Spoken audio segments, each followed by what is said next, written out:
Halo beloved people, hari ini masih tentang hubungan. Saya akan membahas tentang trauma terhadap pernikahan orang tua dan takut memulai sebuah hubungan yang serius ke jenjang pernikahan. Jangan menghakimi orang tua Anda, tapi belajarlah dari kesalahan mereka. Matius 15 ayat yang keempat berkata, sebab Allah berfirman, hormatilah ayahmu dan ibumu, dan lagi siapa yang mengutuki ayahnya atau ibunya pasti dihukum mati. Baik buruknya mereka tetap orang tua yang melahirkan kita. Kewajiban kita terhadap orang tua adalah menghormati mereka.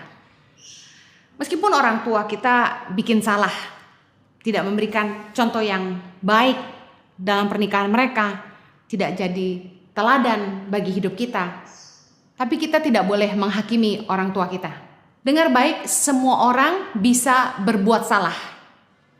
Kalaupun orang tua kita pernah membuat keputusan yang salah, itu urusan mereka sama Tuhan.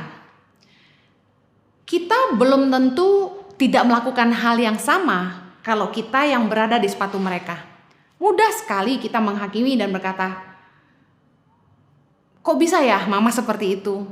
Kok bisa ya papa seperti itu? Kita nggak tahu apa yang mereka hadapi. Kita nggak tahu bagaimana hubungan rumah tangga mereka yang sebenarnya, karena mungkin orang tua kita tidak terbuka terhadap kita. Tapi yang saya bisa pastikan kepada Anda, pernikahan itu tidak selalu mudah. Kalau orang tua kita mengambil keputusan yang menurut kita salah, belum tentu kita tidak mengambil keputusan yang sama kalau kita berada di sepatu mereka. Semua orang bisa salah. Trauma untuk takut mengulangi kesalahan yang sama seperti orang tua kita, harusnya tidak perlu. Harusnya kita jadi belajar dari kesalahan orang tua kita, dan kita mulai memperbaiki cara hidup kita, dan berdoa kepada Tuhan supaya oleh anugerahnya kita tidak perlu mengulangi kesalahan yang sama. Pernahkah Anda menonton sebuah advertising di TV bagaimana anak muda ini melihat ayahnya di masa tua diabetes dan dia mulai belajar untuk mengurangi gula di usia muda. Kalau kita tidak mau mengulangi kesalahan yang sama seperti orang tua kita, kita yang harus belajar mengambil keputusan yang bijak untuk masa depan kita.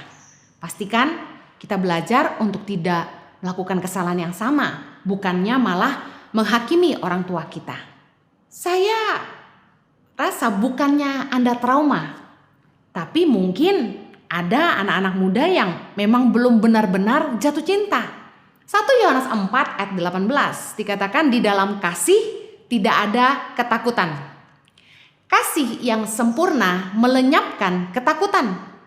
Sebab ketakutan mengandung hukuman dan barang siapa takut, ia tidak sempurna di dalam kasih. Saya yakin kalau kita benar-benar mencintai seseorang, pasti kita ingin selalu bersama dan hidup dengan orang yang kita cintai. Seburuk apapun masa lalu kita, seburuk apapun rumah tangga orang tua kita, saya yakin itu tidak akan jadi trauma. Saya punya orang tua yang bercerai dan rumah tangga yang berantakan, tapi saya tidak menjadi trauma dengan itu karena saya betul-betul mengasihi suami saya dan ingin hidup bersama dengan suami saya. Mungkin bukan trauma, mungkin Anda belum bertemu dengan yang tepat saja. Saya percaya bahwa di dalam Kristus itu segala kutuk, keturunan, termasuk perceraian, itu sudah dipatahkan.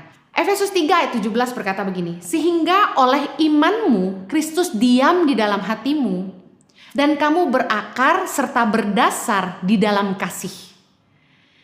Belajarlah menerima kasih Tuhan. Saya yakin meskipun kita gagal mengerti arti kasih ketika kita melihat teladan yang buruk dari kedua orang tua kita.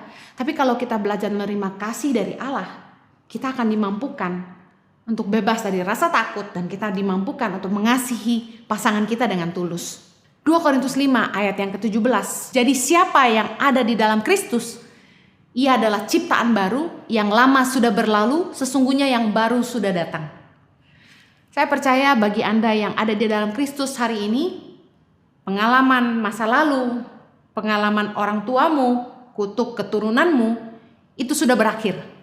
Karena di dalam Kristus kita adalah ciptaan yang baru, kita punya pengharapan yang baru untuk masa depan yang lebih baik ke depannya. Jangan putus asa, mungkin bukan trauma, mungkin Anda belum ketemu dengan orang yang tepat, yang sungguh-sungguh Anda cintai. Saya berdoa Anda akan ketemu dengan jodoh yang terbaik yang datang dari Tuhan. Live a better life, Tuhan memberkati.